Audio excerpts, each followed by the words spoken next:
Al, it's time to put our detective hats on. Yay! That's the sound of you putting on your detective hat. Ba-dum. And become part of a club. Yeah. A family computer club. Woo! Because that's what we're doing today. Here, on this week's episode of Season 11 Checkup OVA, it's a podcast where we have conversations about video games, anime, and manga. Hello, I am Jared, joined as always by Doc Al and Ladium. Hello. This is episode number 230.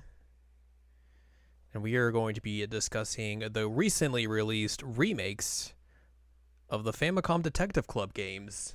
Mm-hmm. A very strange remake that got put out over here. That's the strange part, because these games were not published outside of Japan until now. Or localized. So it's very weird to see that happen, and also it's weird to see Nintendo do something with their history that's not just complete garbage. Yeah, no kidding. And I mean, like, you have to consider, like, the first game of this, it's as old as I am. Mm-hmm.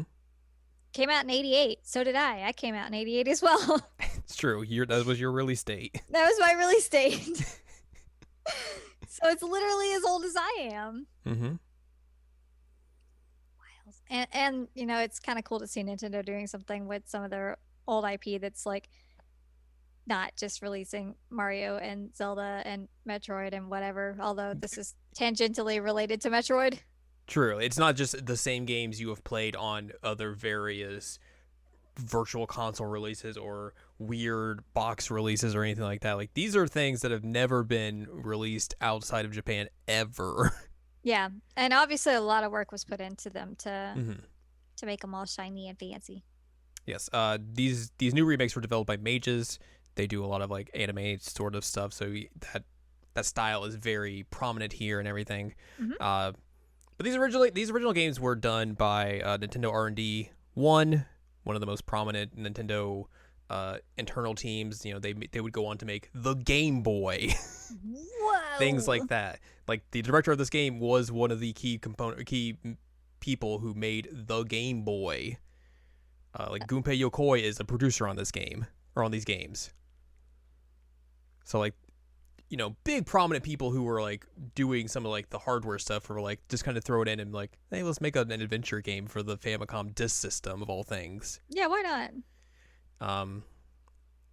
Like you said, there is a tie to Metroid in this, where one of the key writers for this is Yoshio Sakamoto, who would later go on to be he was a designer on the original Metroid and would go on to direct Super Metroid a few years down the road, and also direct a couple other Metroid games here and there as well. Also, the music was composed by Kenji Yamamoto, who also did the music for little games like Mike Tyson's Punch-Out!, Super Metroid, and then a bunch of the other like Metroid Prime games and all those sorts of stuff. The music of this game rules. It's really good. It's really good. Like, even like all the different versions you can get, all I think work really well with regards to like how they're arranged and just composed and everything. Yeah, I agree. Except for Loki couldn't listen to the Famicom versions of them because it was making him upset. He's a butthole, so he's very picky about his music. Well, it was weird because I was playing it and his ears were just like backwards. And he's like, "What is that?" So I had to turn that off. It's true. He was okay with the Super Famicom version though. Yeah, there's more bits and bops in that because he likes the 16 bits rather than the 8 bits. Yeah, I think it was just like some of the screechy sounds he wasn't into. That's fair. So these games originally came out on the Famicom Disk System. Exclusive to that, they did not come out. They did not get re-released as Famicom games themselves or anything like that.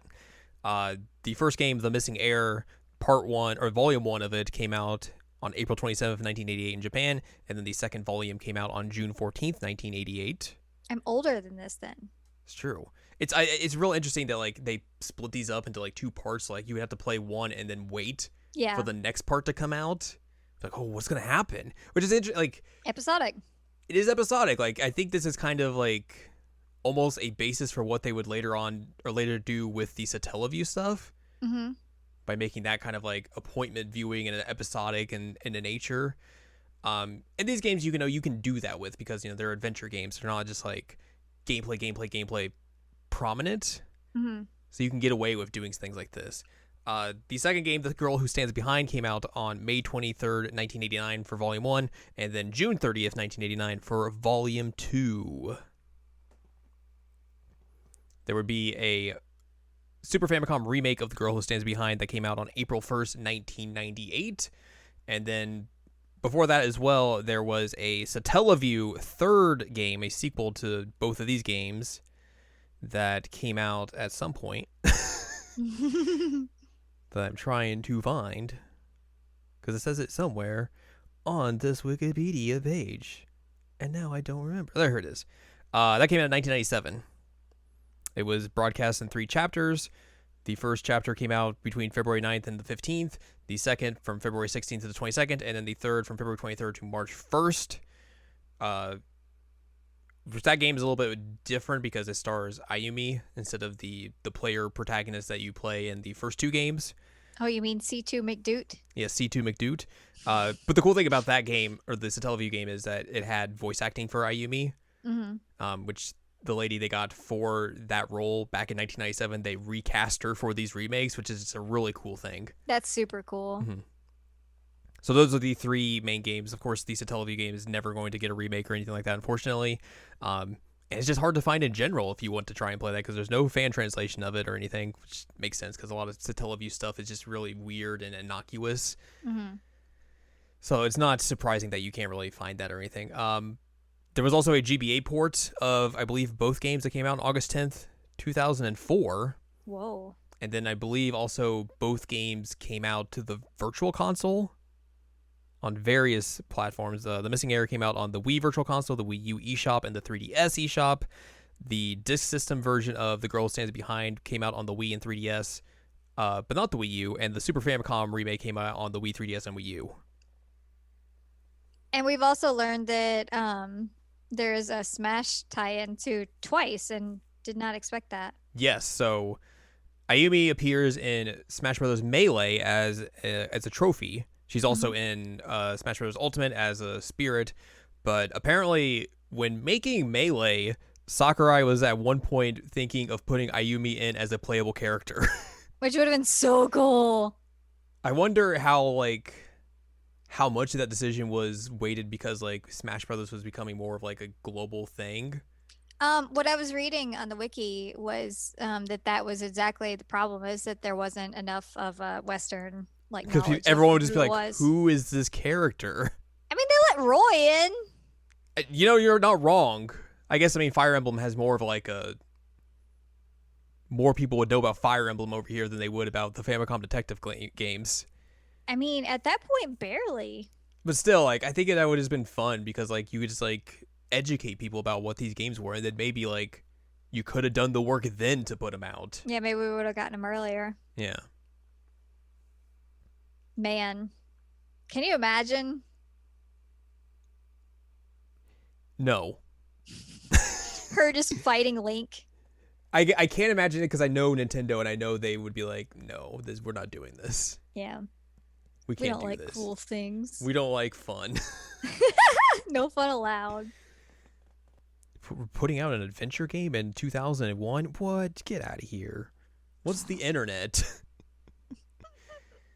So yeah, those are all the original releases of this game, and then they did the remakes of them. These were originally announced in September of 2019.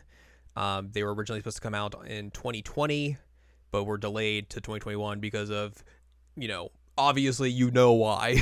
Yeah, you know the reason. And then the last Nintendo Direct, they announced that these were getting English localizations, and everyone was like, huh? What do you mean? And we pre-ordered it.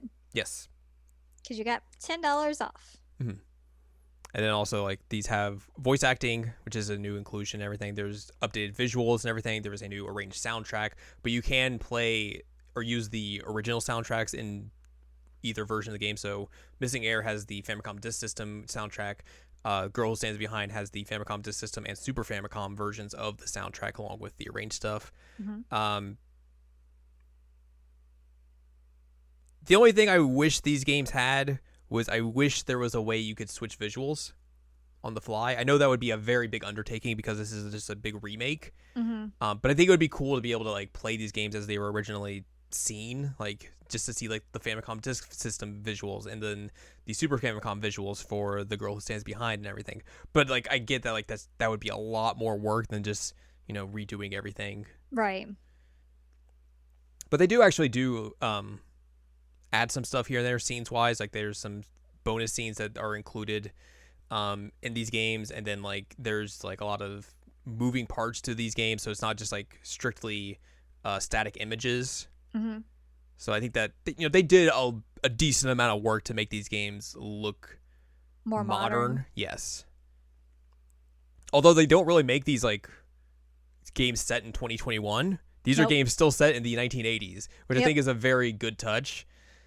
And just makes Except for the one thing where like he makes a reference about something being like retro or something. Yeah, so there's a scene in The Missing Heir where you can see a Famicom box and a Famicom Disk System box, and like the player character makes mention of like I think the Famicom Disk System being like, "Oh, this is real ancient technology." And I'm like, "Wait, no. This is stuff that's current for you. What are you talking about?" No, that doesn't make any sense. Yeah, otherwise it takes place in the 80s and everything makes sense. Mm-hmm. And like I said, like they did add voice acting to this, unlike the original versions, and there's some prominent names scattered throughout. They brought back the lady, like I said, who voiced Ayumi in the Satellaview game, and then they got Megumi Ogata to play the player character, which is a very good get. Yeah. Very good get.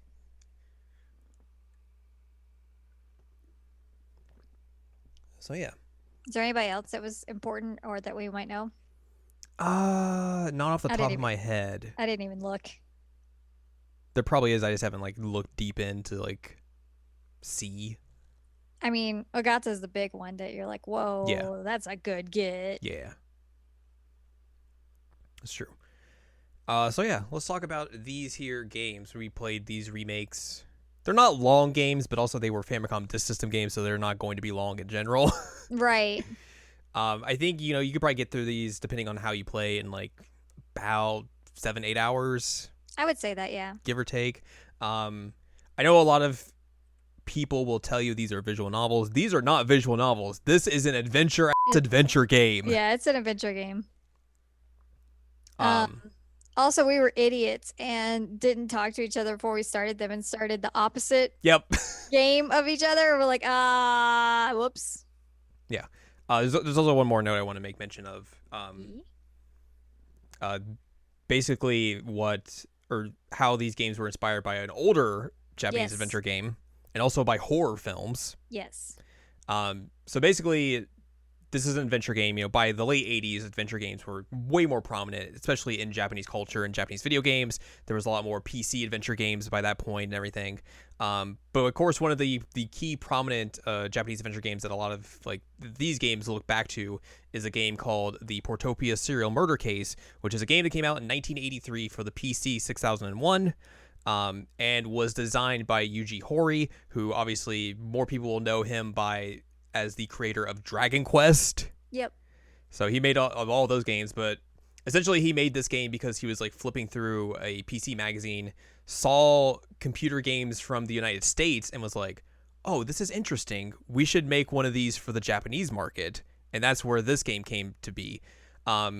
And this game is very influential in a lot of ways. Obviously, it influenced the Famicom Detective Club games, but also it influenced a lot of people in Japanese video game development. Like Hideo Kojima says this is like one of the best games he's ever played. Eiji Aonuma was like, this is one of the first games I ever played. So like this is a very prominent game in terms of like influencing not only just Japanese game development, but also just like a genre in and of itself. Mm-hmm. So a lot of like these Japanese adventure games probably wouldn't have come to be or would not have come to be as soon if it wasn't for this game in particular.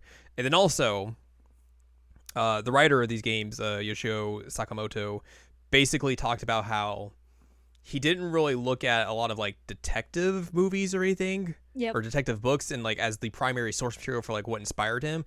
It was a lot of Italian horror films by this director named Dario Argento. Mm-hmm. Like that was like all of his like he's like this is what I look to when I was making these games. And that's kind of like the big influence for me about how I wrote these games, how I like kind of saw them in my head and like directed them and did all that sort of stuff. So I think that's a real interesting bit of thing because it makes these games make a lot of sense if you look at Yeah. it through that lens, especially the second game, which is very much not really a mystery game, but more of a horror game. Yeah. So yeah, cool things. Except for Kojima. He's not cool. Get him out of here. So yeah, let's talk about these games. Like you said, we inadvertently played the wrong game first. I didn't remember which one came first, so I just looked at like advertising and I saw the red game and I was like, okay, well I'm going to play the red game first. The red game. So that's what I did. So I played The Girl Who Stands Behind first, which is the sequel prequel. Mm-hmm. It is a sequel to The Missing Heir because it comes after that chronologically in time of release, but it is a prequel to the game because it comes before it in the timeline of the story. Yes. All of that clearly makes sense. Yes. You played The Missing Heir first, which was the first game release, obviously, and probably the way you should play these games. But I think like if you play them either way, like the way I play them, it still works. Like there's a lot of things you can like discern between the games regardless of which way you play them, and like it still flows very well if you play them like story chronologically or release chronologically. Yeah. So let's talk about The Missing Heir first. I will say I think this is the lesser game between the two. It makes sense because it's the first game, but I think a lot of it is not really story wise. A lot of that is gameplay wise because I feel like this game is less intuitive than The Girl Who Stands Behind is. I will say I got stuck a lot more often in Missing Heir. That's what exactly I was about to say. Like there was definitely a lot more times where I was like completely stuck just trying to figure out what I needed to do, and there was far fewer times of that in The Girl Who Stands Behind, which I was like, what combination do I have to say things to you to make you say the right thing? Come on! Yeah. Like we said, these are very much adventure games. So you're talking to people. You have to figure out exactly the right combination of things to say to people to get them to unlock more information for you. You are looking around the environment with like a point and click cursor and everything. You are taking evidence and everything. You are having to switch between talking to different people and everything. It's a lot of stuff. Like it is a point and click adventure game in some ways, and also just an adventure game in a lot of other ways. Mm-hmm. So, like, I think if you come to this thinking, like, oh, this is good, it's going to be a fun, jaunty visual novel, like, no. Nope. Get that out of your mind. Also, you have to come into this game with the mindset that, like, this is a game from the 1980s. It is still going to play like a game from the 1980s. Yes. Yeah, like I actually looked it up earlier. Sorry, I didn't mean to interrupt no, you. you're fine. I looked it up earlier, and I saw some reviews that people were like, oh, it hasn't aged well. It plays like a game from the 80s. And I'm like, that's the point. That's the point. It is a game from the 80s. Like, considering these are remakes, they could have done things to modernize the gameplay a lot, but I think that would have just been that would have taken away from these games.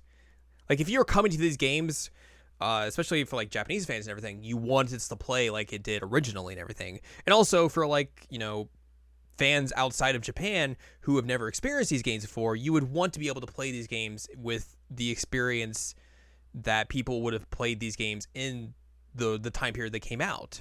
You wouldn't want that to change. That would be disappointing to people. So I think, like, even though it is frustrating at times because, like, that adventure style gameplay has evolved leaps and bounds in the last 30 plus years. 33 to be exact. I am more thankful that these play like this because these are games of their time, and obviously there's not a lot of games like that anymore. And also, like, it's cool to be able to play these games as they were intended to be played. Mm-hmm. So yes, obviously I can see where people will be like, man, this is frustrating and everything, but like, I don't see how you modernize the gameplay of this and don't compromise the integrity of the games themselves. Right. No, I agree with you. And like, it was frustrating sometimes getting stuck, but at the same time, like, I didn't really have a problem with how it played or anything. No, like yeah, like I said, like it's one of those things you kind of just have to expect. Like, look, I'm going to be talking to these people a lot. I'm going to go through these options a lot. Just try and figure out, okay, what's the one combination that I need to do in order to advance the plot. Let me just ask you this question 5 times in a row, please. Yep. Please just change your answer once. That'd be cool. Like, why do you keep asking me this? Just answer the question. Mm-hmm.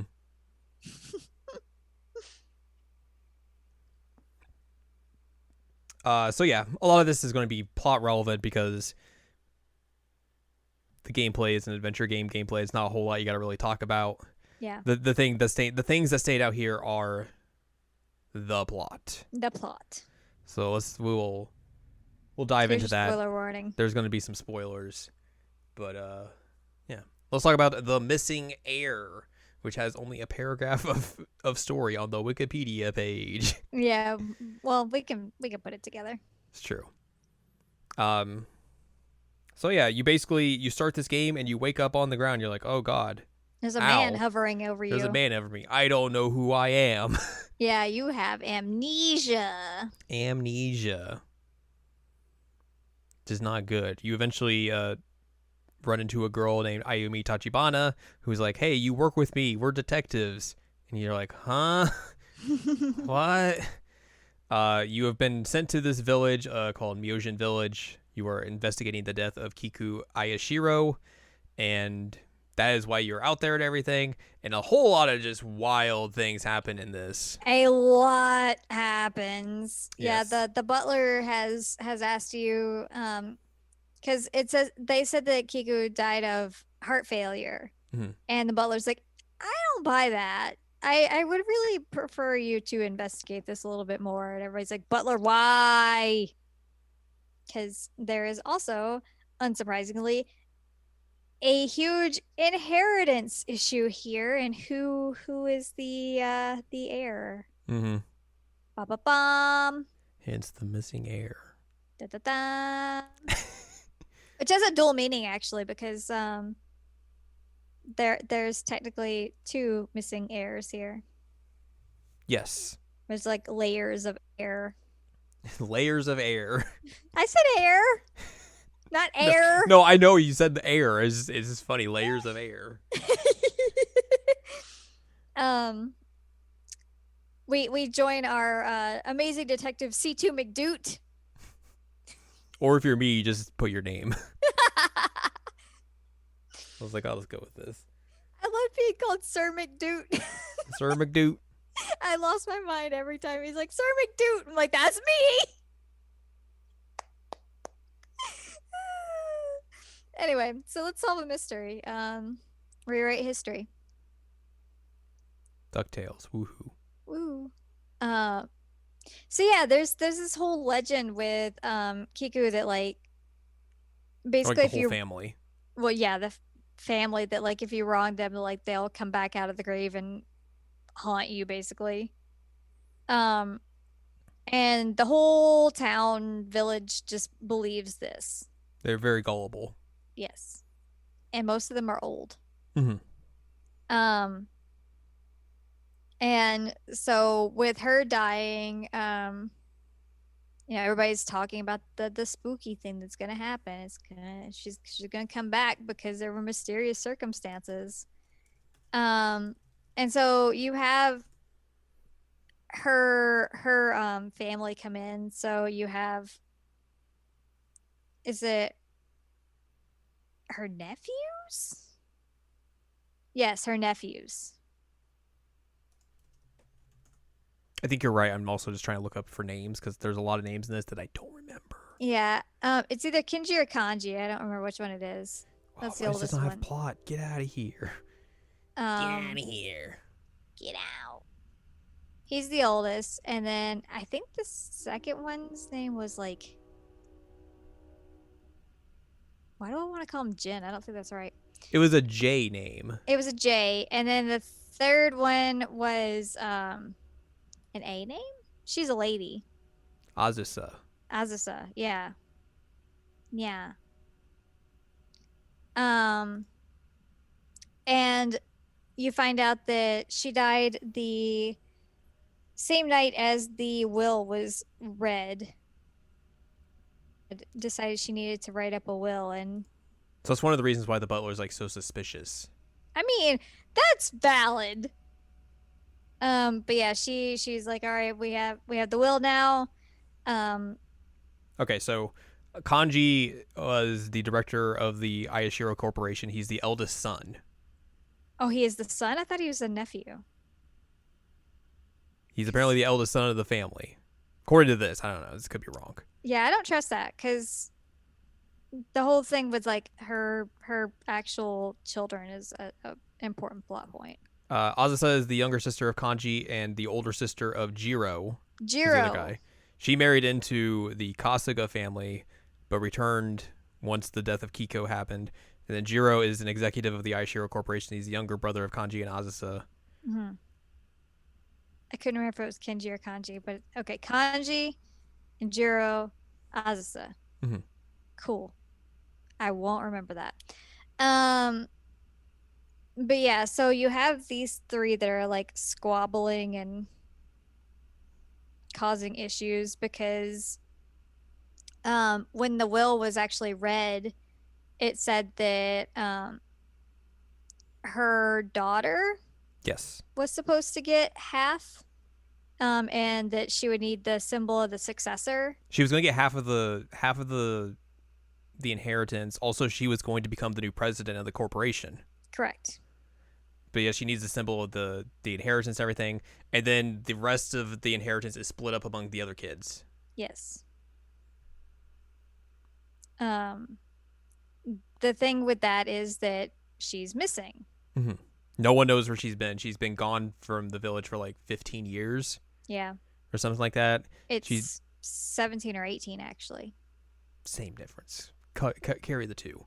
Because essentially she was like, the lone daughter and everything. She fell in love with this guy, and they basically left and just went off to another place and didn't really tell anyone about it. And everyone's just like, huh? So like she's missing, and they need to find her for this to complete the inheritance and all of this sort of stuff for everyone to get paid out and everything. Mm-hmm. And then there's also Akira, who is Kanji's son, who's just like a delinquent. Yeah. Who just like is like sleuthing around places, and no one likes him. No one likes him. And there's other key members like the butler we talked about. He's there. Akane, the maid who works there, she was like the first to discover the body and everything. And then there's Kanda, who is the attorney, who you don't really meet until much later in the story. There's a doctor. Kumada, who is the doctor. He was the one who did like the autopsy for Kiku and everything, and is like, yeah, that was a heart failure. I did the work. I don't know what you want me to tell you. He also has a crush on the daughter who's on missing. Yuri. Yeah. Yuri, yeah. Big and crush. Then there's some other folks that we'll just piece them in as time goes. So yeah, there's a lot of moving parts here. Mm-hmm. But yeah, so trying to solve this potential murder of Kiku, and as we're going along and solving things, oh no, the body count keeps going up. Yep.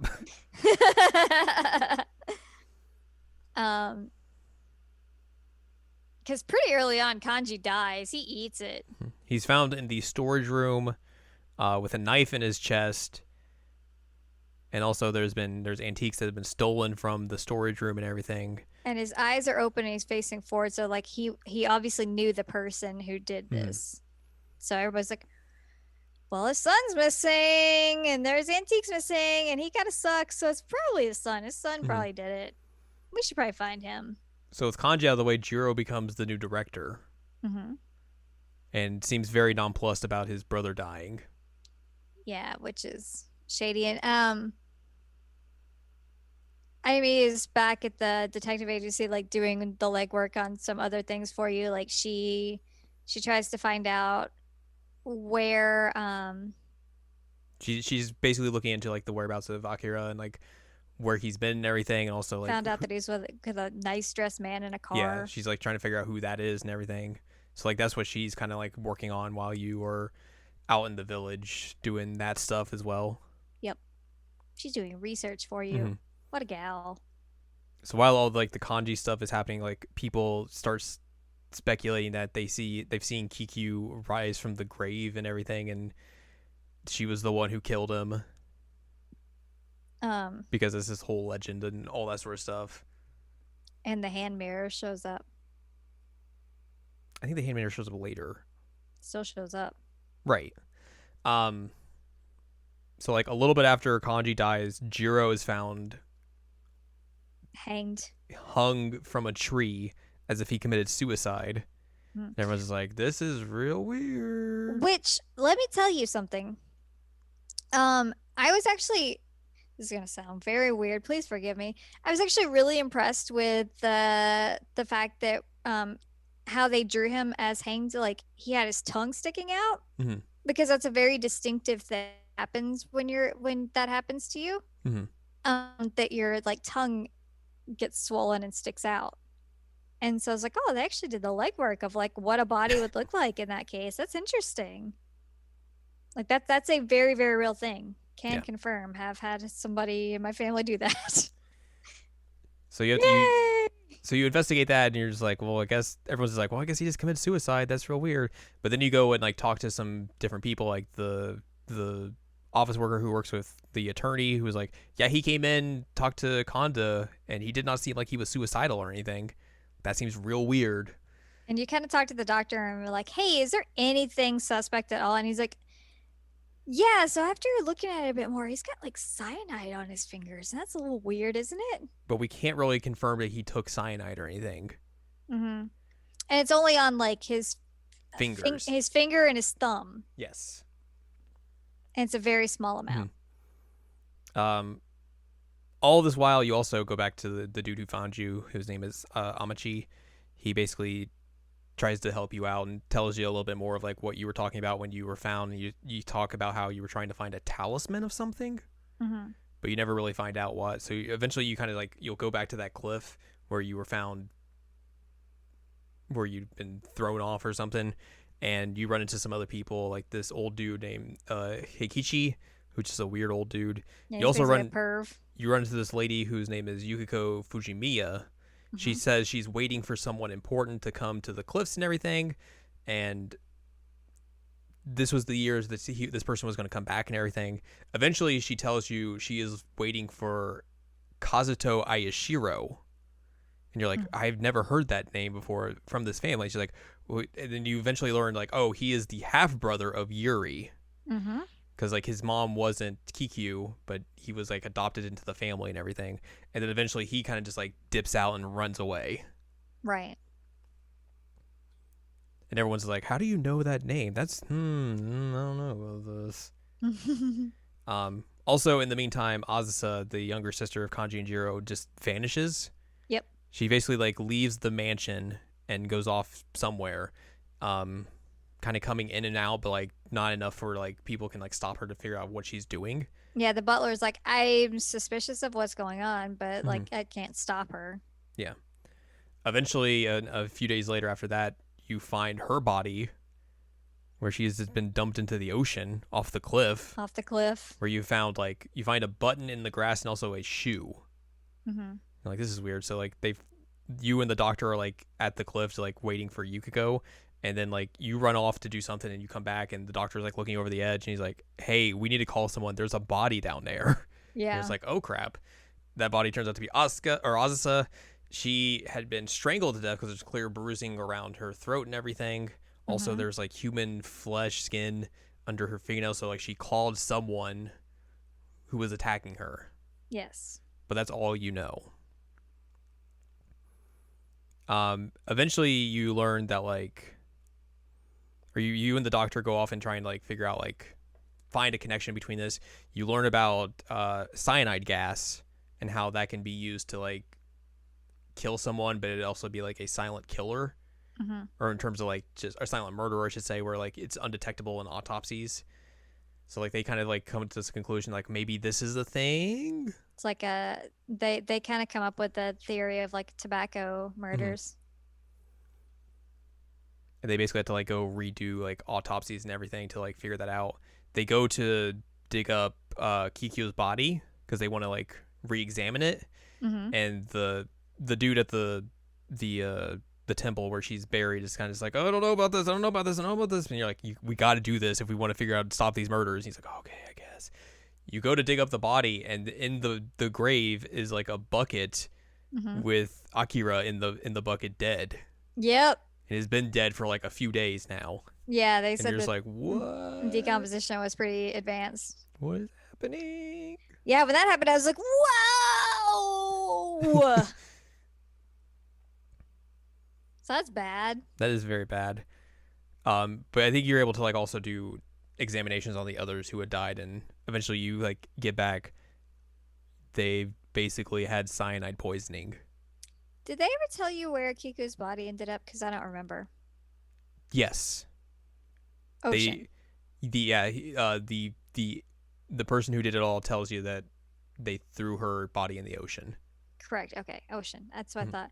Ocean is apparently a good place to get rid of bodies unless you're Azusa, in which case your body doesn't go away. Yeah, you get hung on driftwood and you get brought back to shore.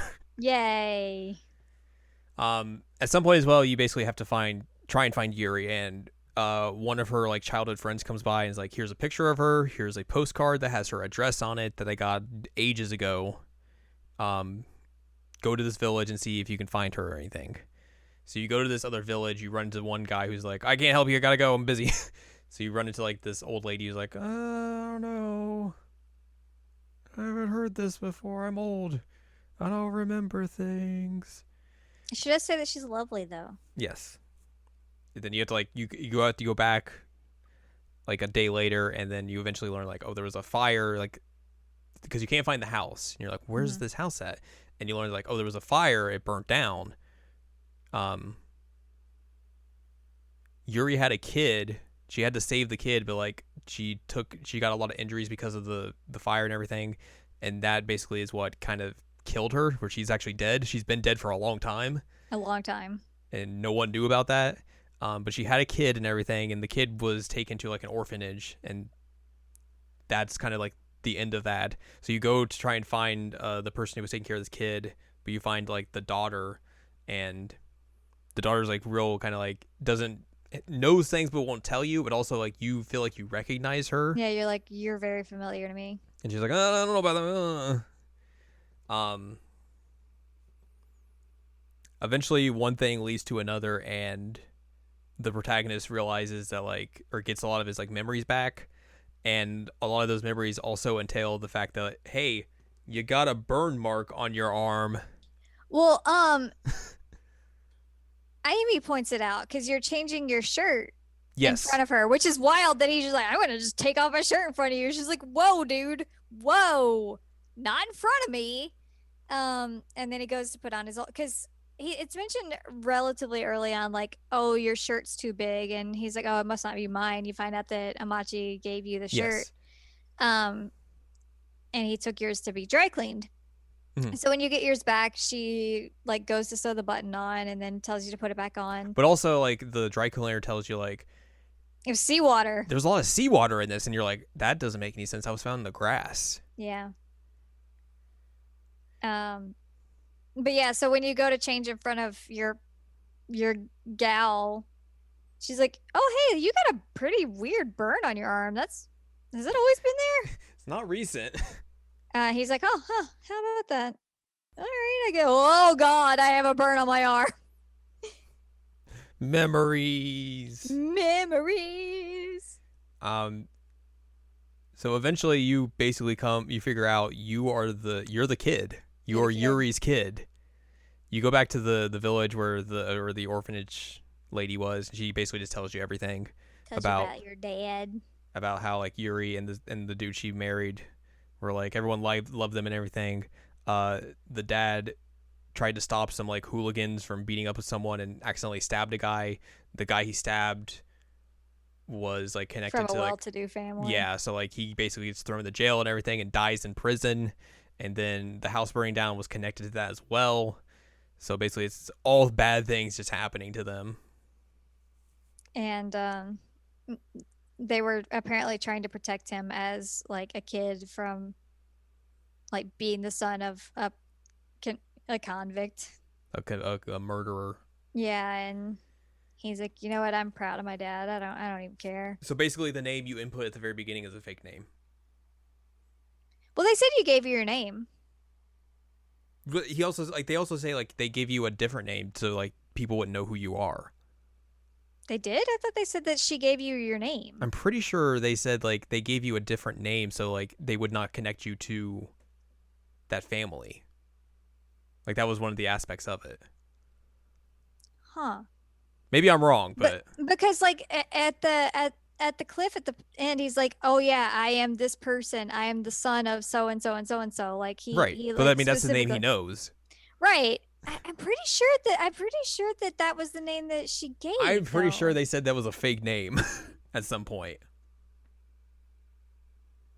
One of us is right, one of us is wrong, or both of us are wrong, both of us are right. Who knows? Either way. I like to think that our dad's name was McDoot. And that we just have the name of McDoot, who was the accidental murderer and was actually a legitimately good guy. And my mother named me C2. So now I'm C2 McDoot, the detective, who's 17. And apparently doesn't know that, like, you should probably not change in front of his brains have been girls. scrambled. Little scrambled eggs, yeah. Anyway, you're the heir. Yep. So you eventually like you get this picture of like yourself as a kid and you have this like doll with you that your mom gave you, and the doll is in the detective agency. So you grab that and inside it there's like a key and a note that's like from Yuri who's like, "Hey, if you're reading this, go find Kiku. She will protect you. She will help you out. She'll take care of you. She'll take care of you." I don't know that you'll be happy, but like it'll be a life that you'll be protected. Yeah. So you eventually also figure out like, oh, I know where this key's to.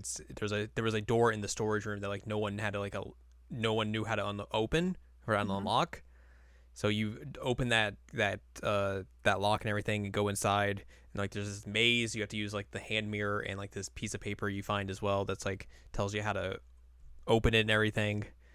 And once you finally get into like the depths of this little room and everything, there is where the symbol of succession is. For the record, it took me forever to realize that I should just run into the walls. That like, I figured I ran into the wall accidentally, like a different wall, and I was like, "Ow!" So I was like, "Wait a minute! I bet that's how I have to do this because there's no like option to like push them or anything." So I just like bonked into the wall 2 times. I was like, "Oh, I felt like something moved." And it's like, "All right, I guess that's what I'm doing." I had to like look at it and like kept trying to look and examine and all that. I'm like, why won't anything happen? And then I ran into it and it's like, oh, that's okay. Never mind.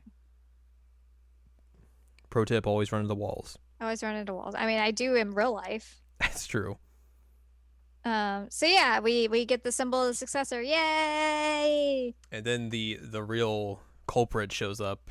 The and villain. It is Kanda, the attorney, who you basically have like figured out is probably the culprit at this point because at one point he was a lawyer for a case that was about like insurance fraud essentially, where like a lady killed her husband via cyanide poisoning, and he was the attorney present for that one. So like, and he's also been looking over a previous case, and you find out, oh, that was the case that he was looking over. You also find out that his family was one that was completely ruined by the Ayashiros, yeah. Also, the twist is he is the guy who helps you out at the very beginning as well. Yep. He just assumed a fake name so you wouldn't realize it. He did get you out of the ocean though. Yeah, because he didn't want you to die. Because Akira basically lures you out to the cliff, bonks you on the head, and sends you off to die. And he pulls you out because he's like, we can't have this guy dead yet because, well, he pulls you out of the ocean because he wants you to. He's trying to find the symbol. Yeah. And then you wake up and he's like, oh crap, let me just use this to my advantage. Let me try and be a nice guy. But I'm a bad guy. I'm a bad guy. So yeah, he's like, so this is gonna be my revenge. I'm gonna kill you now. I have a knife. I'm gonna take over the Ayashiro conglomerate. Ha ha ha ha ha. So he like slices at you, and you're like, ah. But then he gets like tackled from behind, Mm-hmm. and the guy who tackles him is the guy you ran into at the other village who was like, I gotta go by real Yeah. quick. And that turns out to be Kazuto, Yep. the half brother of Yuri. And he's like, man, I made it just in time. Yep.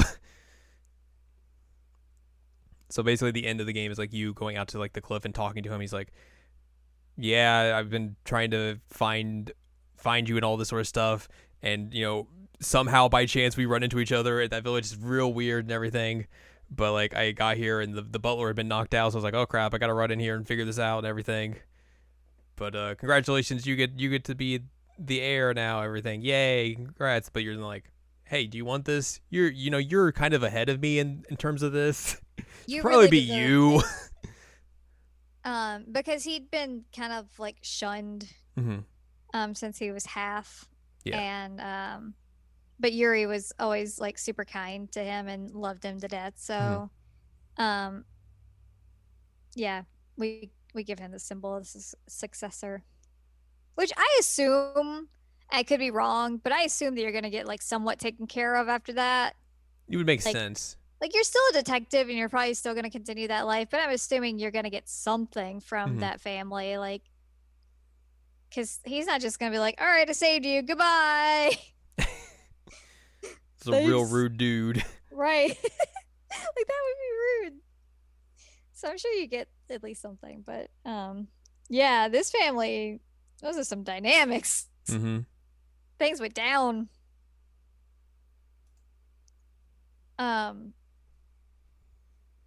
Which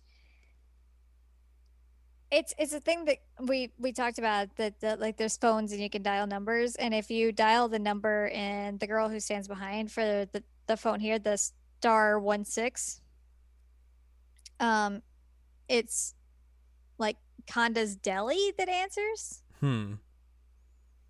And so I'm just like, I wonder if like his family wasn't quite dead yet. No, I think they've been dead for a while because like they talk about like how like it was the husband of Kiku who did all that stuff. True. And like the way they made that sound like it would have been like a long time. But why would it be a deli? Maybe he's hadn't been gotten his attorney stuff yet. I don't know. Who knows? Who knows? Also, why would you use the same phone number for the deli as the lawyer? Look, it's an Easter egg. You gotta bend your state of disbelief for I guess a little bit. Yeah, so I mean, I was like, oh, they at least use the same name, so it made sense. But yeah, I suspected the heck out of that guy. I didn't trust him. Yeah. And I had a feeling very early on that like once we started talking about the fact that Yuri had a kid, I was like, that's us. We're the kid. I was thinking like that'd be funny if it was us. I didn't fully buy it yet, but I was like, I don't know if there's anyone else in the story that like it could be, or that they're going to introduce like a new character all of a sudden. I went through the notebook to see who all was 17. And the only ones who fit that were us and Akane. And Akane's a girl, and the baby was a boy. Right. So I was like, it's us. That's us. It's us. We're it. It's the McDoot. C2 McDoot. We are the heir. And getting half naked in front of our maybe girlfriend. I don't know. There is something going on there. There is. We'll talk about the end of the next game. Yeah. Well, I didn't get my affection up. I have seen the full affection ending. What? Yeah. You didn't tell me? Well, I gotta keep some surprises for you. Oh man. It's really nothing. Okay. So it's like, yeah, you really don't have to get your hopes up for it. So yeah, that's the missing heir. I feel like it's a more straightforward game. Like there is a little bit of a supernatural element, but like at the end, it's like, oh yeah, this is the thing. Yeah, I mean, it was more supernatural, like rumors, but it wasn't actually anything supernatural happening. Yeah.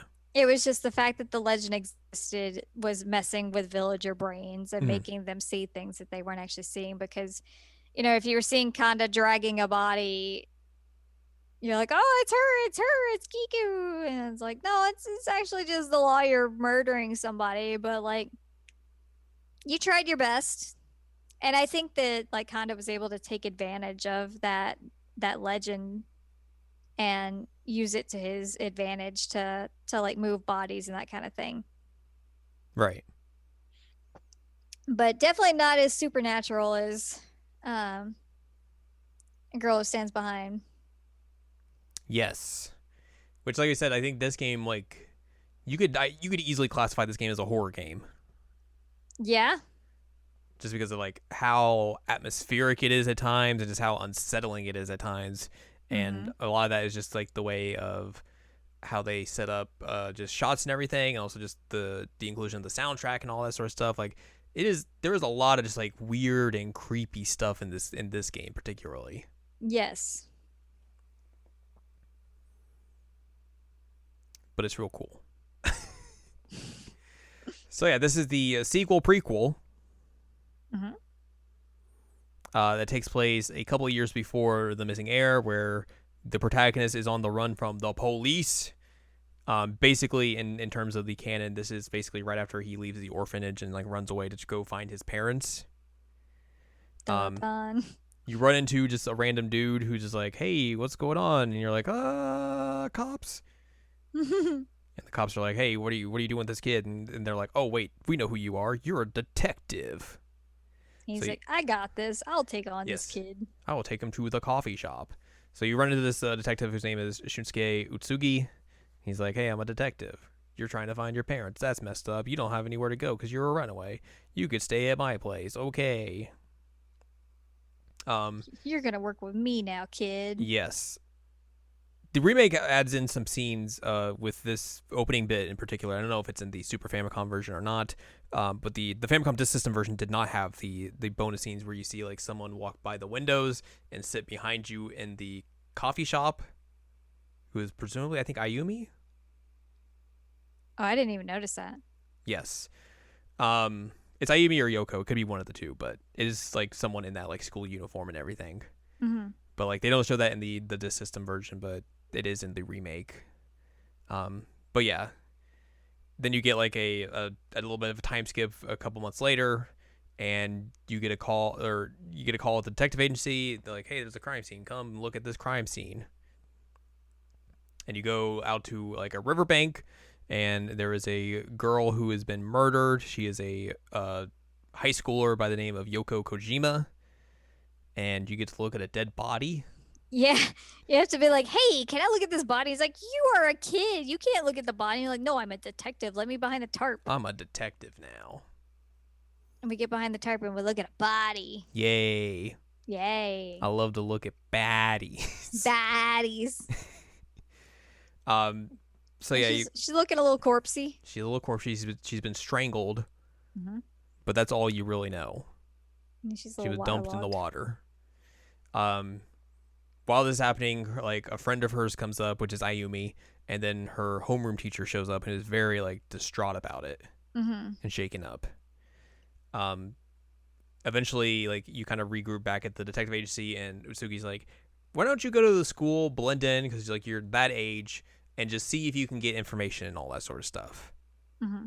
So you basically start going to the school a lot and kind of like ingratiating yourself with a lot of like teachers and students and everything, just to figure out, okay, what's going on here. Does anyone know anything? What's the scoops and all that sort of stuff? And basically through like the first couple of chapters, you kind of start learning like Yoko and Ayumi had formed this detective club and everything. They were going around solving mysteries and all that sort of stuff. But then Yoko got really deep into this one particular thing, and like it started to like change her in Mm-hmm. ways that a lot of people were like very concerned about. And a lot of it involves this legend of the girl who stands behind, which is like Yep. this ghost story in the school where like there's a spooky girl standing behind you, and oh no, boo, spooky. It's kind of like a Bloody Mary type thing, but Yeah. also like anybody who's played any kind of Japanese game that takes place related to a high school, you're gonna find out about the 7 mysteries of the high school. Hmm. Like that happens in every single one of them. So this is Yeah. kind of like one of the errors. Which I think they make reference to like early They, on, like, oh, this is one of the 7 mysteries of the school or something like that. yep, they do. So basically, you have to try and figure out, okay, what happened to Yoko and everything. Why was she murdered? Was it because of this legend, or was it something else? What was she investigating? Where And did then this legend even come from? right. So you also start having to learn about this other case, which was the murder of Genjiro Kaneda, um, and how that was connected to this high school girl 15 years ago going missing, or named Shinobu Asakawa, and she is also kind of the root behind the girl who stands behind Legend, Mm-hmm. because it basically started, that rumor began right after her disappearance, Yep. which you learn a lot of that through one of the teachers, who is Hayama. She is I don't remember what kind of teacher she is, but she's a teacher.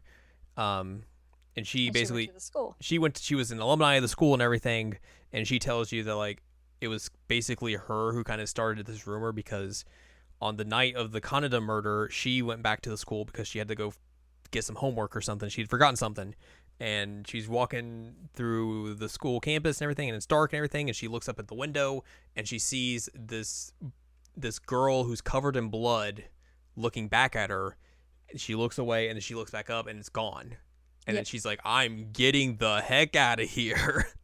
Yep. Yep. Spoopy. Very spooky. You also learn about like there's the old school building has like this wall patched over, and like that was supposedly done the night of the murder and everything. The janitor, when you go talk to him, is like very, very defensive about it. Doesn't want to talk about it. Just wants you to hit the bricks. Get out of here. But also Check it out. we learn about like with the Conda case, like this guy was just kind of like just a shady dude. He was like conning people right and left. So like there's quite a few people who like had grudges against this dude, but then he eventually dies. One of the main people who was like a suspect in the case was committed suicide afterwards. Mm-hmm. And then also the whole thing with Shinobu happens. So like there's all these like interconnected parts that are, you know, that don't really have a good conclusion, because the case as itself has not been solved 15 years later. Mm-hmm.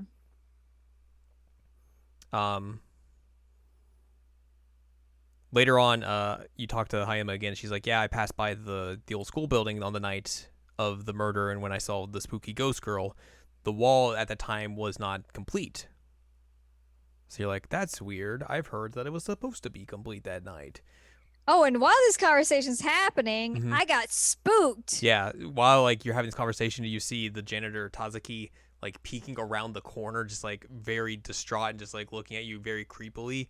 And I was like, oh, I was like, that's very unsettling. It was very unsettling. It's I very got there, it good. was just like, I think I was on a call with you, wasn't I? Maybe, or we Because were I just texting. remember yelling at you like, "Oh my God, he's there!" Yeah. And it scared me. So basically, you try and chase after him, but you lose him, and then you go back to the detective agency, and Ayami's there. She's like, I want to help you figure this out because I need to figure out who killed Yoko and everything. And What you're do you like, I don't really want you to get involved because this is very dangerous now at this point. And she's like, oh, okay. Hey, do you want to? Can I make you coffee? You're like, yeah, cool. I'm excited for you to make coffee for me. And you drink the coffee, and you're like, uh oh. I'm sleepy. sleepy. And she's like, I'm sorry, I gotta go. And then this is where you get like this would be the break in between the original games. So this would be the end of part 1, which would be a very big cliffhanger. Yeah, no kidding. Very wild. Drugged us. She drugged us. So like you wake up and then you're like, oh, she drugged the coffee. You get a letter from her. She's like, I'm sorry, I had to go. I'm gonna tracking down Tazuki, and I'm gonna figure this out. So that leads you like roaming around the town trying to find her and everything, looking like, or trying to like see if anyone has seen her or anything. You end up at like Tazuki's apartment, and, like no one's there or anything, but you eventually get a lead to like his hometown, you see his neighbor has a delivery for him, and you are able to see like his mom's address. Hmm. So you go to his mom, who is drying squid. The neighbor also tells you that like he let someone else look at the package. It was like a young girl, and you're like, oh, well, that's probably Ayumi. Also, like, this neighbor is the worst. He's just like, hey, here you go. Just check out these addresses. That's fine. I Yep. don't know you guys. Terrible. So you go to the village and you talk to the mom, and you're like, has he been here? And he's like, no, he hasn't been here. What has he done? And you're like, oh, he might be in a murder case. She's like, oh no. She gets very upset, and the neighbor's like, what did you do to make this old lady upset? I didn't do anything. Gotta go. Let's go to a cliff. Yeah, you go to a cliff and Ayumi's there along with Tazuki. They're like arguing, and then when you go to confront them, he pulls a knife on her and like holds her hostage, and like threatens to kill her. But then eventually gives up. He's like, I can't kill anyone. I can't do this. And then basically kind of like tells you everything that kind of took place, where like he was also been ripped off by Kaneda, but he didn't really have an alibi for that night. So he was kind of just like, oh God, oh God, oh God, I don't know what to do. Basically goes back to the school and realizes, oh yeah, the principal wanted me to patch up this wall. If I patch up this wall, then they'll think I was here this whole time, and that's it. And then he tells you like, oh, the principal basically covered for me and told everyone that I did this whole thing during this time period when that's technically not true, but he covered for me. So that's why no one really came to like suspect me or anything. But I wasn't the one who killed Kaneda, I didn't kill Shinobu, and I didn't kill Yoko. Yep. Like none of that happened. We also find out throughout this that like everybody freaking loves the principal. They do. They're like, no one has a bad he's- thing to say about him, and if you say anything bad about them, they all get mad. Yeah, they're like, oh man, he is the best educator, and he's so kind, and he's smoking. Like one of them calls him a silver fox, and I'm like, Mhm. yo, you guys all have the hots for this man. It is wild. It's true. But everybody loves him, and like even Tazuki's like, yeah, don't you say anything bad about him. He saved me. So you eventually go talk to the principal, Urabe, and he basically tells you, "Yep, this is true. I did this, but you know I don't regret it or anything." And eventually gets like called out because a shady person has showed up, which everyone will tell you. There's a weird person that's just like keeps showing up. Yep. But no one knows who it is. But He's you around 30. Yeah. You see him. You see the principal with the shady guy when you're out trying to find Ayumi. You're like, that's weird. This doesn't seem like a guy he should be hanging out with. Mm-hmm. So like he leaves and you have to like kind of kill time in the meantime, and you eventually talk to Hibido, who is the homeroom teacher for Yoko, who is still very visibly shaken up, but he will tell you how much he respects Urabe, is he's the greatest and all this sort of stuff, but won't tell you anything else. But he also visually like gets shaken up when you talk about the Kaneda case. Yes. But he will not talk about it. Later on, you were talking with like the art teacher, and you notice there's a painting in the art room that looks like Shinobu. Mm-hmm. And eventually, you can finally kind of talk about it. Like, I think I had found that painting like 4 or 5 chapters earlier, and I kept trying to like. I kept trying to poke that's it. something I need to talk about this, but he was like, "Oh, that looks like a student." Like it's no. very specific there. Like everything, it stands out, and I kept poking it, thinking it was going to become relevant at some point. And then it finally became relevant, and it was like, yes, I feel vindicated. Yep. So you talk about that, and the art teacher tells you who the painter was, or who made the art piece. That is Ryoko Katsuragi. You go talk to her, and she tells you about Shinobu and everything.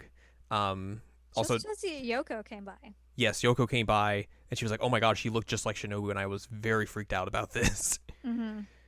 She also tells you about there's a childhood friend of Shinobu's that has a different last name, Uchida, but they don't remember who they were because they didn't really hang around with them, so they can't really tell you much about them. They don't know the first name. Right. You also learn more about Goro Kaneda, who is the son of Genjiro Kaneda. It's basically kind of like this sleaze bag. Got a lot of money after his dad died. It's kind of like went off and did stuff, and then came back and was apparently broke, but then eventually came into more money, and everyone's just like, this is real weird. You eventually find out where this dude's apartment is, and when you go to his apartment, you can see in the window like there's a struggle happening, and someone's got like a knife or something, and you're like, uh-oh. So you bust down into Goro's apartment, and he is dead. Moided. Your only clue is he's dead and has a pen. Mm-hmm. There's a pen with the initials TU. So your first thoughts is like maybe it's the Uchida kid because we don't know the first name yet. Or maybe we do at this point, I don't remember. But also it has the same initials as Urabe because his first name is Tadashi. Well, we were thinking the Uchida, like the guy who committed suicide, his name started with a T, so it's TU. Mm-hmm. And then the Urabe has TU as well. Right. So anyway, moving on. So you're like, what is going on? Like who? So you definitely saw someone there, but you did not see who like ran off. But someone was in there who had murdered this guy. So you're just like, crap. Crap.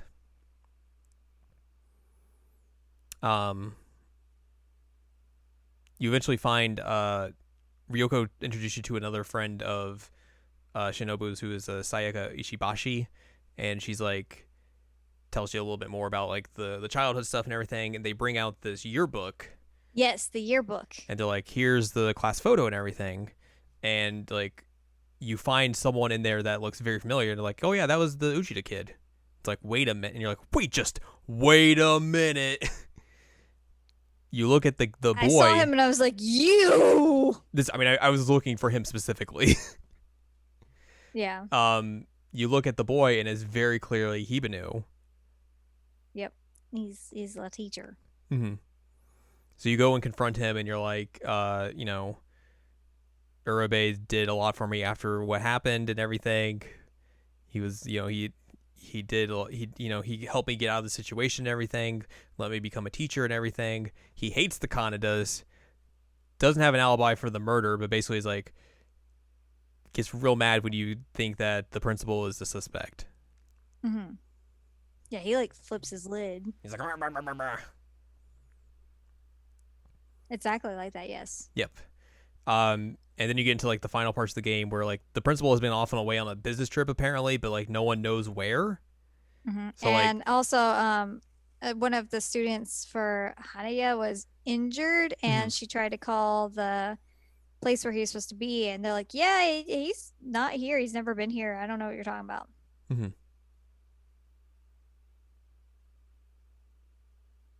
True.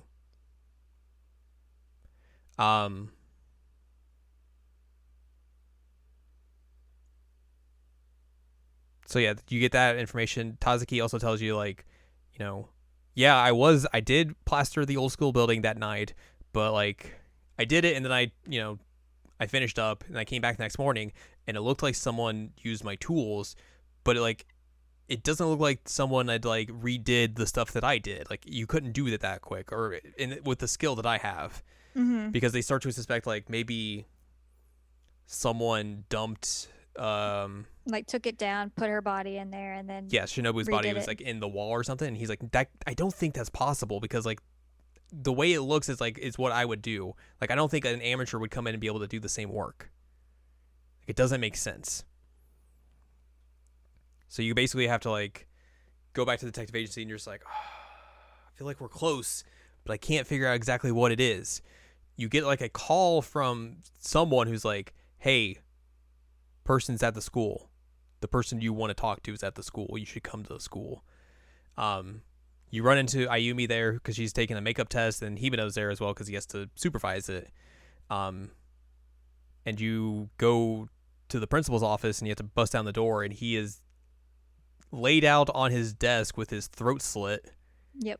And there's a letter on his desk where he basically confesses to killing Kaneda and Shinobu, along with some other people as well. Which the phone call that you get is basically, he's like, oh, this is a very familiar voice. So he's like, yeah, I don't like anybody. I don't like people like Urabe. He was a co-conspirator this whole time. Like, he's at the school if you need to find him. Yes. And Spoilers, it so, was Urabe who called you. huh? It was the principal who called you. Yes, it was the principal who called us. He was the one who lured us there so we'd find his suicide note. So he basically confesses to everything, but then like as you're reading it out, Hibino like just freaks out and is He's like, like, that's not "No, possible. that's not what happened." And then Hibino basically goes into detail of like how he killed Genjiro. Shinobu walked in on it and basically he scared her off, and at first like he called Irabe. He was like, "I'm going to kill Genjiro. I'm going to do this." So like he goes off and does it, and then he scares Shinobu away. Shinobu runs out into the street, gets hit by a car. The car that it was being driven by is driven by Irabe. Yep. And he's like, "Oh crap!" So like they take her to the school and try to figure things out. And according to Hibino, they're in a classroom, and she's like laid out on the ground. She apparently gets up and looks out the window and tries to yell at someone. So he freaks out and busts a vase over her head, and that is what apparently kills her for good. And then, which is what the teacher saw. Yes, Hayama saw. They basically have to hide the body somewhere, and then they make a pact of like him and Urabe make a pact like, we're not going to do this anymore, or we're not going to talk about this ever again. Nothing happened. Nothing happened here. He becomes a teacher. He becomes a teacher, and then basically I think he also tells you that he killed Goro. Yes. But then like he's like, "Oh, you guys figured this out as well, so now I have to kill you." So he pulls a knife out, and then you and Ayumi have to run off. You run into a hallway, but then basically trap yourselves into the hallway with the giant mirror. There's a hallway with a giant mirror where you see early on Ayumi's like talking in front of it, and she tells you how like Yoko came up to her beforehand and was like, maybe I'm the girl who's behind you, or something like that, or the girl who behind you is close spy, or something like that. And like it freaked Ayumi out, and she's like, ah. So like there's this weird just giant mirror at the end of a hallway. So you run to that, and then Hibino just like keeps like slowly walking towards you. It's so creepy. Talking like about how he's going to come and murder you. And then basically he gets up to you, lunges to stab at you. You get out of the way. He stabs the mirror, but then he turns around, like pulls the knife out or something. But right before he's about to like come attack you again, the mirror shatters, and behind him you see a spirit of Shinobu that dissipates into her skeleton that falls onto him. Yep. And he just freaks out. Yep. And then Utsugi and a police detective show up right as this is happening. Ayumi faints, and everyone's just like, "What the heck just happened?" The skeleton's just like, "Hey." Also, when Hibino is walking to you, he tells you how he's the one who killed Yoko as well, because she figured out that he was the one who killed Shinobu. So he just like strangles her to death, and so talking about like how like he left her body in the school, and was like, I don't know how she got to the riverbank, but it was the principal who took the body and dumped it. Principal. So basically after that you get like you talk with Utsugi about everything that happened. Info dump. Ayumi joins the detective agency as an assistant. You talk about the pen, which read TU because Hibino was actually Urebe's son. Yep. Just real wild. He didn't want to be a single dad, so he gave his son to like this couple that he knew. And the TU was supposed to like represent that he was still his son. And they're also talking about like how like, oh, the ghost thing doesn't make sense because she got bonked on the head, right? And they're like, yeah, they did an autopsy on that body and there was no skull fracture or anything. Which I still don't agree with, because there's definitely one in the art. So who knows what's up with that? And there was one in the Super Nintendo art too. I think, isn't there like just skulls just have like marks like that on top of their head? I don't think so. I don't know. I don't look at I mean, skulls I can't say that I've ever seen a skull, but it's true. But there's definitely a very, very specific line, and like there's a part of the skull in this version that is like missing part of the like skin that would have been there, because she's got some skin that's got hair hanging on. But she's missing a part of that, and there's definitely a line, a very distinct line in that part. So I am not buying that didn't I mean, happen. again, I'm like not buying that. this is a ghost story first and foremost, so Yeah. not everything in horror stories are going to line up 1-to-1 in terms of basis of reality. Yeah, I just thought it was kind of lame that they're like, oh, that didn't actually happen because like I mean, then for me, I didn't really notice the marking on the head, so like I just didn't. It didn't click for me. I was like, oh, that's cool, spookiness. well, and it also like throws off the whole thing with the teacher that saw her stand up and like ooh, it was just her ghost. Al, I But think we might have some differing knowledge here. I think skulls just have a mark on the top of their head. what? I'm Did you looking just at look up a various skull? pictures of skulls, and there are just cracks on the head, on the top of the crown of the head. Why would you just have a crack in your head? I don't know. Skulls are weird. I don't think skulls just come pre-cracked. That's what these all show. There is a definite mark on the top of the head. I mean, that feels like it would really be a bad defect of a human being to have a crack in your Yeah, have you skull to met begin human with. beings? We all have bad defects. So I think that was I think what they were saying is like there isn't like any like fracture points or anything like that. Like there would be like an indention or anything of like, here's where he bonked her on the head with the vase. Right. She just has normal skull markings. And is a spooky ghost. I don't know. I'm buying it.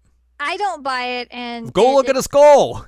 well, no, I'm just saying like that entire part of it just kind of came off as like lame to me. That they're like, I oh, was well, okay that with didn't it. happen, and then like Again, it's a ghost story. Like they're not going to just like wrap it up like, oh, everything's fine. Like they have to keep this mystique of like, maybe there's something to this ghost story. You never know. I didn't like it. Ripley's Believe It or Not. I didn't like it. Well, the ghost isn't going to like you when it comes after you. Look, the girl who stands behind you, right behind you. Who are you, the art teacher? Yes. So yeah, you get all that, and then you get a post-credit scene of like 2 years later where you get a call from the Myojin village, and the protagonist is like, it goes off to the village and leaves Ayumi behind, and then it's like, to be continued in the missing heir. Mm-hmm. And then after that, you also get a personality assessment. It's just real weird. I don't understand how that works. I don't either. And then also it tells you how like your affinity with Ayumi is. Which I have my personality assessment that I put up here, and like I said, I think one of them is very much not right at all. But it says that I seem like a kind and considerate person. I'm pretty smart, aren't I? Seem like a very focused person. And then here, you're usually pretty relaxed and are able to make good decisions when it matters. I was like, I'm not pretty relaxed. No, no, no, no. Mine was, you're somewhat composed, but you also seem to have a kind side.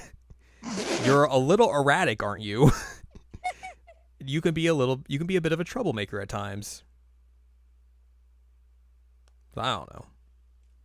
Were you just a hellion when you I don't know, I guess. Apparently so. Oh man. And then there's also affection meter that Right. I didn't do well with. Supposedly the fan translation of the Super Famicom version is bugged, so you can never complete it. What? Supposedly in that version, I guess, I don't know if it's just the way they have the translator or whatnot, you have to enter a debug menu and do some stuff in there in order to get the full affection meter. Oh my god. Like, I don't know if it's the same with this version or not, or what you have to do. But like the end scene when you max it out is just like Ayumi being like, oh, I'm really happy we met and everything, and we got to do this and all this. Like, it's real cool. We get to work together now. Also, you remember that photo you got? You can keep it. Aw. That's it. Aw. Yeah, honestly, when I got 11 hearts out of 20 and I also got this like personality thing, I was like, this makes the most sense. Like, I'm awful with people. I'm terrible with like apparently any kind of romance stuff. But I can solve a mystery. Woo! Woo! Woo! But yeah, holy crap. Skeleton just fell out on him. That's such a cool way to end it. It is incredible. Like it's even more wild to think that like this is a Nintendo game. A Nintendo game. And it has like just this huge f***ed up ending. Yeah. Like I can just imagine like Nintendo of Japan putting this out, and then Nintendo of America taking one look at this and be like, no, absolutely not. So like it makes sense like why these never came out, obviously, and then like the Super Famicom re-release didn't come out until '98, which is 2 years into the N64 cycle, and I don't think anyone was putting out or Super Nintendo games by that point. Yeah. At least over here. So it was just such a rad ending. Like it's so cool because like you don't see it coming. No. Like no. Even with like the way like it shows the spirit and everything, I was like, oh, that's neat. They're gonna show them like here is this like skeleton with like hair still attached to it and everything. You're just like, what the f-? And like the sailor suit's still on. It's just like in tatters and bloody. It's like holy and like we went back and watched like the original versions and like it still works in each individual version. Like it really does. The Famicom disc version is really interesting because of how they have to use the soundtrack to like make it so it sounds like he's walking to you, but like make it still very creepy and unsettling. That was very well done. Like the skeleton reveal isn't like as graphic or anything, just because like it makes sense because it's a Famicom disc system game. The Super Famicom version is like more in line with what the remake shows, where it is just goes for the graphicness. Yep, there is a skeleton that's putting her hand on, like, hey, I'm gonna put my chin on your shoulder. What is happening? Like, that is intense. Man. I still can't get over the fact that they're letting this child look at corpses. All the time. All the time. It makes sense that, like, this game in particular was one of the first, like, Nintendo, like, 15 and up titles in Japan. Yeah. Because of just like, you're looking at it like, man, holy crap. Like I had to go look at the ratings for these games and be like, did these get rated as like mature games or not? Like they're teen games for clarification. But I was like, I would not be surprised if these were M-rated games. Yeah, I wouldn't have been surprised at all. Like there's just so much gnarliness happening there. And like, you never expect the friggin' skeleton to come out of that mirror. God, like talk about getting haunted by your past, man. So cool, just so. Yep. Nintendo presents. And the like pure horror that shows on his face in all the versions is just so good. Yeah. Like even in like the like super those other versions. Like even in those versions, you can still see the absolute horror on this man's face. Like it's very very obvious in this version, and like I said, it's literally your past coming back to haunt you. It's phenomenal. It's so well done. It's really good. Like also, like the main character, in my case, C2 McDoot, looks completely nonplussed. He looks nonplussed in every version. And I'm like, bro, you almost got murdered for one. Two, you just saw the principal have his throat slit. Like he committed suicide to try and like get his son out of trouble. Also, there's a skeleton hanging out on that guy's shoulder now. Like, how are you so nonplussed? I've seen some dead bodies at this point. It's all right. Yeah, maybe this is why this kid can look at dead bodies and I can't. Man. It was a hell of an ending. I remember your text exchange with me when you got to that part, and I was like, yep, that's the part. Yep. And like, even like I texted you, like I finished the game. Oh my God, that was Yeah. It's really good. I think mine was just like good. All caps yelling at you. Yeah. Like I would have been fine without the stuff after it, but I thought that part was like so well done. I really, really liked this game. I liked it a lot, yeah. Like, it helped that this was the first one I played, but just like, man, I was just like, just from everything, from just like atmosphere to setting to just making like the music, which I played a lot of this with like the disc system soundtrack, and it still worked incredibly well. to just these unsettlingness and just like the way it's creepy and horrific. Like, this game is just astonishing. Yeah. I mean, I really liked both of them quite a bit, and I did not expect to like them as much as I did. Yeah. Like, going into this, I would not have been like, whoa, these are so good. Like, I thought I was just going to play them and they were going to be fun, and that was it. You know? Yeah. It's real cool. Crazy. It's real cool. Man, I still can't get over the fact that there's a Nintendo game that came out in 1989 where it just ends in such a f***ed up manner. Yup. This is like if Nintendo put out Sweet Home. We're just like, what is going on? What is happening, Nintendo? Who would like? This is why we didn't let Nintendo R&D 1 make games that much. Because they're just gonna do f***ed up like this. Yeah, you could definitely see the horror influence. Mm-hmm. From the people who brought you Donkey Kong. The people who brought you the Game Boy. From the people who brought you Metroid. Here's a skeleton. Comes Famicom Detective Club. Man, Definitely a skeleton. so cool. I'm real happy that they put these out. Like, they localize these as well. Like, it's real good. Like we said at the top of this, happy about it. It's a very non-Nintendo thing. Mm-hmm. I feel like playing these now, I would feel like it'd be really cool if they made like just a new one. Mm-hmm. But I don't know how you do that without like getting all of the original people back. Right. And I don't know if that would be possible. And I don't think they're going to do the Satellaview game. Mm-hmm. Just because they never do Satellaview stuff. Which is disappointing. But like, yeah, like, these are really cool. Highly recommend. I mean, you probably, if you listen through all this already, like you're already spoiled, but they're super good and you should probably play them anyway. Yeah, they're well worth your time. Not only just as like good games to play, but just like as a historical piece of video game history. Mm-hmm. Which, hey, again, like another non-Nintendo thing to do. Yeah. Nintendo's not really a big fan of like really deep dives into their history or just really caring about anything. Yeah, no joke. Other than making money from like recycling the games over and over. Yeah.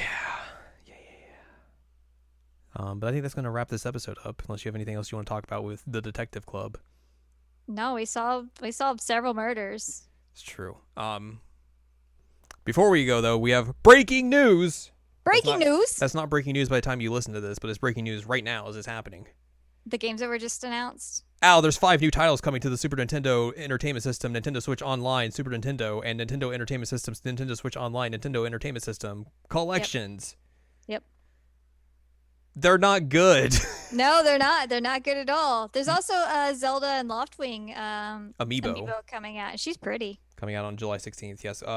You can play on the Super Nintendo Entertainment System, Nintendo Switch Online, Super Nintendo, Super Baseball Simulator 1000, which is a very weird poll to do. Caveman Ninja, or Joe and Mac. Magical Drop 2, which I'm pretty sure you can just play on the Arcade Archives version, which is probably the one you would want to play. And then, of course, everyone's favorite, Spanky's Quest. Mm-hmm. And then for the Nintendo Entertainment System, Nintendo Switch Online, Nintendo, you can play Ninja Jajamaru-kun, which I'm pretty sure is just a Famicom game. Also, if you have a Japanese account, you can play Fire Emblem Genealogy of the Holy War. Mm-hmm. Those are coming to the Nintendo Switch on May 26th. It is astonishing how much how easily Nintendo has just bungled. Yeah, it's a mess. Bungled this. God. Anyways. Nintendo sometimes, hits out of the park, and then sometimes Nintendo's this. Then they do this, yep. This, what? Honestly, this podcast episode is just like, this the good is and the bad Nintendo, of Nintendo. And this is bad Nintendo. Yep. Anyways, that's going to wrap up this episode. If you would like more from us, head on over to seasonlanimecheckup.com or sac.cool, where you can find past episodes of this podcast and other podcasts like Jared and Al Watch. And you can find columns and reviews on the site as well. If you would like more from Anladium, go to anladium.com. She's got columns and reviews. You can follow us on Twitter, twitter.com/animecheckup, and on TikTok at animecheckup. You can buy our books, One Shiny Moment, A Critical Analysis of Love, Life, Sunshine, and Hot Tubs and Pac-Man on Amazon.com. Mm-hmm. And you can support us on Patreon, patreon.com/SACOVA. Buy us a slice of pizza. Get access to unedited versions of the podcast early and bonus episodes as well. Next week, we will talk about something. Yeah, I know that I'm gonna like fall into a hole this weekend for a bit, but I don't know. There's no way I'd be able to beat that, and you haven't beat it either. So I haven't beat the other game yet either. Yeah, you should do that. We still got some yak. We still have some yak to play. I don't know. We'll figure out something. We'll figure out something. Our final episode of May coming up next week. Already? Yeah.